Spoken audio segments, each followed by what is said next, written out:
Mi nombre es Freddy Duque y soy su profesor de Derecho Administrativo. El tema que traemos a colación el día de hoy es el relacionado al módulo 3 del programa de la Universidad de Glendale.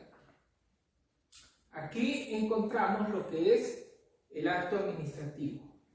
Para nosotros poder definir lo que es el acto administrativo, tenemos que tener presente a qué se refiere con el acto administrativo. De conformidad con los módulos anteriores, ustedes observaron que existía una relación entre administración y administrado. Esa administración despliega una actividad que puede resultar en consecuencias jurídicas. Esa actividad desplegada por el Estado, tiene, como lo vimos en el módulo 2, ¿verdad? Tiene que estar sujeto al principio de legalidad. Ahora bien, existen muchas definiciones de lo que es el acto administrativo. Yo podría decir que es la declaración unilateral de voluntad o de conocimiento emanada de un poder con plena facultad establecida en la Constitución y en las leyes para poderlo hacer, tendientes a producir actos jurídicos. O sea, que esa actividad desplegada por el Estado produce consecuencias. Tenemos varios autores, y yo les cito en el programa varios autores relacionados a lo que es la definición del acto administrativo. Uno de ellos es Antonio García Trevillano. Me gusta mucho este concepto que dice: el acto administrativo es la declaración de conocimiento, juicio o voluntad emanada de una entidad administrativa cuando en su faceta de derecho público, bien tendiente a constatar hechos, emitir opiniones, crear, modificar o extinguir relaciones jurídicas entre los administrados o con la administración, bien con simple efecto dentro de la propia esfera administrativa.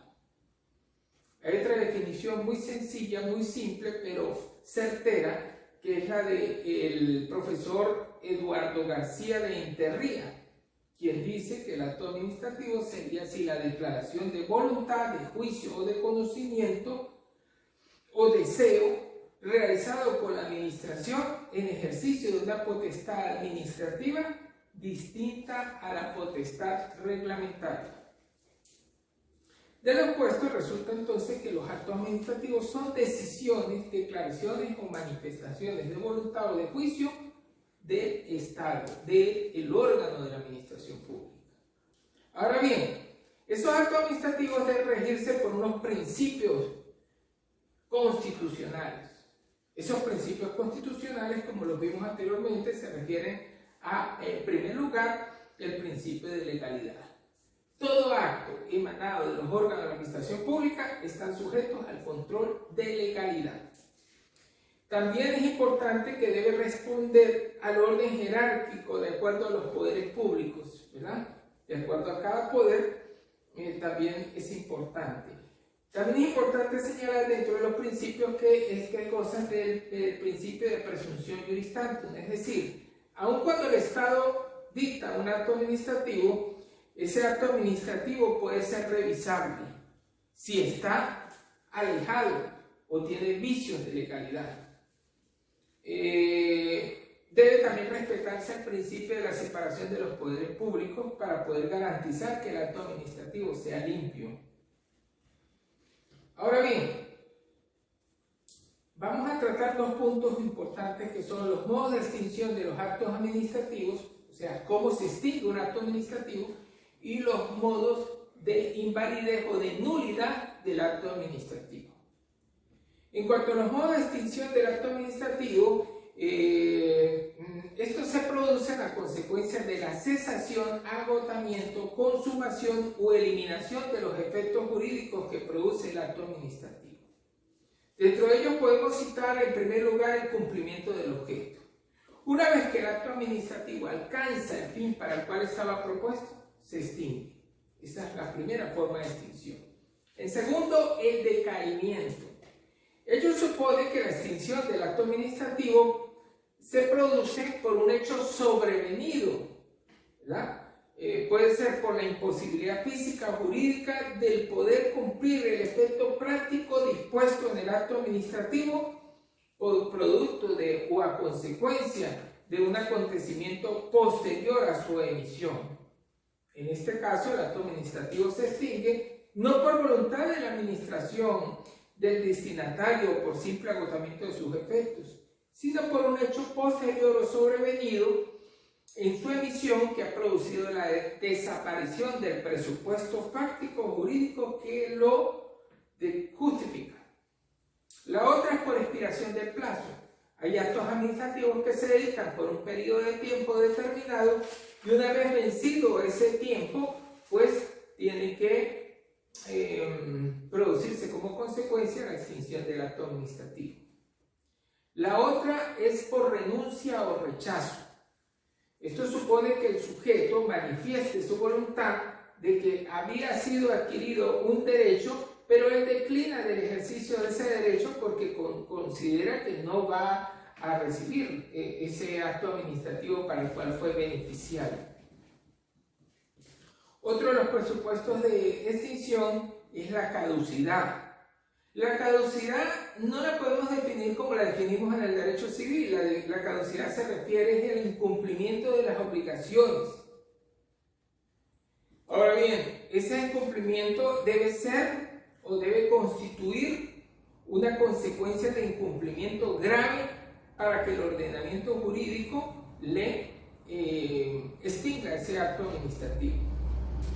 La otra es la prescripción, que es por el simple transcurso del tiempo sin que la administración ejecute el acto administrativo que ella misma dictó. En consecuencia, en estos casos, pues entonces el acto administrativo prescribe. El otro es la revocación.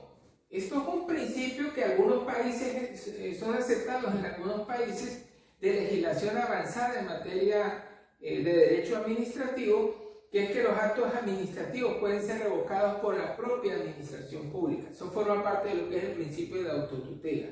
De manera pues que esos actos administrativos pueden ser revocados por razones de oportunidad y conveniencia que así lo ameriten. La otra forma de extinción es la anulación administrativa. La administración ella misma, cuando ve que el acto administrativo tiene un vicio de nulidad absoluta, esa nulidad lógicamente va a producir como consecuencia que el acto administrativo pueda ella misma anular su propio acto. La otra es la declaración del órgano jurisdiccional, que es cuando un juez, mediante una sentencia judicial, anula un acto administrativo. Y por último, la expropiación, que la expropiación se refiere a los actos administrativos que están establecidos en el ordenamiento jurídico, pero que luego la administración, por razones de oportunidad o conveniencia, los ordena su extinción. Fíjense usted que es muy delicada la expropiación porque habiéndose adquirido el derecho al acto administrativo, luego la administración se lo pueda quitar. Claro está, debe cumplir unos presupuestos legales, que generalmente en materia de propiedad se refiere a causa de utilidad pública o de interés social y previo el pago o indemnización de los daños ocasionados. Bueno, esto sería lo relacionado a los efectos, a los modos de extinción del acto administrativo. Vamos a tratar ahora las teorías de la invalidez o de la nulidad de los actos administrativos. Aquí nosotros podemos decir que el derecho administrativo ha acogido como su modelo en materia de procedimientos administrativos las del derecho administrativo español, porque es una de las legislaciones más avanzadas en materia de nulidades de actos administrativos. Aquí se consagró por vía legal la distinción entre vicios que conducen la nulidad plena del acto administrativo o absoluta y los vicios que producen la nulidad relativa del acto administrativo. Entonces tenemos así dos tipos de vicios: vicios de nulidad absoluta y vicios de nulidad relativa. En cuanto a los vicios de nulidad absoluta, pues los vicios se producen a consecuencia de un vicio de pleno derecho o vicio de nulidad. Yo digo que en esta clase de vicios no amerita resucitación alguna. Entre las categorías podemos encontrar, en primer lugar, los actos administrativos dictados por un órgano manifiestamente incompetente por razón de la materia o por razón del territorio. Otro de los los actos administrativos que se podían denominar de nulidad absoluta son aquellos actos administrativos que tengan un contenido imposible. Cuando la administración dicta actos administrativos, pero estos no están ajustados al ordenamiento jurídico. Por eso es que los actos administrativos deben ser lícitos, precisos, posibles, física, lógica y jurídicamente determinables, además de comprender las cuestiones analizadas en su motivación. El otro modo de nulidad son los actos administrativos que sean constitutivos de una infracción penal o se dicten como consecuencia de este. Por eso el contenido de los actos administrativos no puede constituir un delito, como podría ser el acto administrativo de alguien que dicte algo fuera de la ley. No. Si esto está conllevando un tipo de delito, ese acto administrativo lógicamente es nulo, de nulidad absoluta. El otro, los actos administrativos dictados con precedencia total y absoluta del procedimiento legalmente establecido o de las normas o reglas esenciales para la formación de la voluntad de los órganos colegiados. Si la administración dictó el acto administrativo sin el cumplimiento de los procedimientos legales para dictarlo, pues al haber una ausencia del procedimiento legalmente administrativo, esto viola el derecho a la defensa y el debido proceso y en consecuencia es nulo, de nulidad absoluta. Otro de los actos administrativos expresos o presuntos contrarios al ordenamiento jurídico por los que se adquieren facultades o derechos cuando se carezcan de los requisitos esenciales para su adquisición.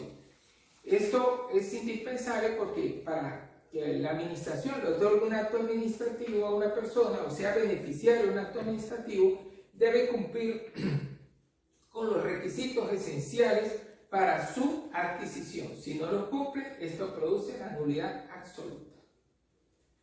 Por otra parte, tenemos cualquier otro supuesto que establezca expresamente una disposición de orden constitucional o legal que no permita que esos actos administrativos puedan ser dictados, porque son nulos de nulidad absoluta. Ahora tenemos otros presupuestos que son los vicios de nulidad relativa o vicios de anulabilidad. Aquí podemos tener, en primer lugar, el vicio de incompetencia por la materia o por el territorio. Este vicio, a diferencia del de nulidad absoluta, es aquel que se da cuando ésta no sea manifiesta, así como la incompetencia, el grado, el tiempo o la cuantía. El otro, el incumplimiento de un trámite del procedimiento administrativo. Fíjense ustedes que aquí, a diferencia de nulidad absoluta, aquí simplemente se dejó de cumplir un trámite del proceso. En cambio, la nulidad absoluta no se cumplió el procedimiento absolutamente.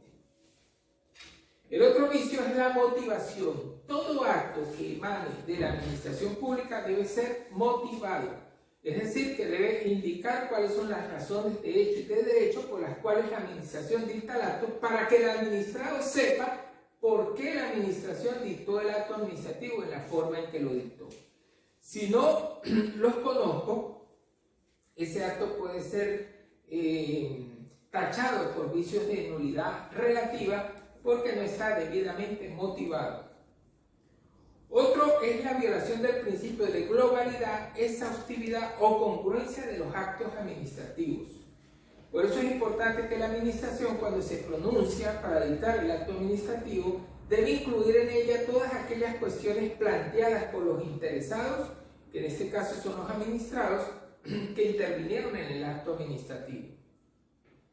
El otro vicio es el falso supuesto. Aquí tenemos que distinguir dos tipos de falso supuesto, el falso supuesto de hecho y el falso supuesto de derecho. El falso supuesto de hecho es aquel que se da cuando existe falsedad o inexistencia o errónea apreciación de los hechos en la forma en que ocurrieron. Y el falso supuesto de derecho es la incorrecta aplicación o errónea interpretación de una norma jurídica que se utiliza como fundamento de la resolución administrativa. Otro vicio de anulabilidad es el vicio en la base legal. El vicio en la base legal se refiere a que no se colocó el fundamento legal o bajo qué norma se dictó ese acto administrativo. Esa ausencia en la base legal ocasiona el vicio de nulidad relativa. Otro es la violación del principio de inderogabilidad singular de los actos administrativos generales, ¿verdad? Por eso es que los actos administrativos individuales no podrán vulnerar lo establecido en una disposición de carácter general, aunque aquella tenga igual o superior rango a estas. El otro vicio es el vicio de desviación de poder. Todo acto emanado de la administración pública debe adecuarse a las finalidades de interés público asumidas por las normas que otorgan las facultades al órgano emisor, sin que pueda habilitarse a perseguir mediante el acto aún encubiertamente una finalidad que sea personal a la propia autoridad a favor de un tercero u otra finalidad pública distinta a la prevista en la ley. El otro es la violación del principio de proporcionalidad y razonabilidad. Y por último, la violación de los conceptos jurídicos legales indeterminados. Bueno, con esto dejamos entonces cumplido este módulo. Estemos pendientes de las evaluaciones y nos veremos en la próxima clase.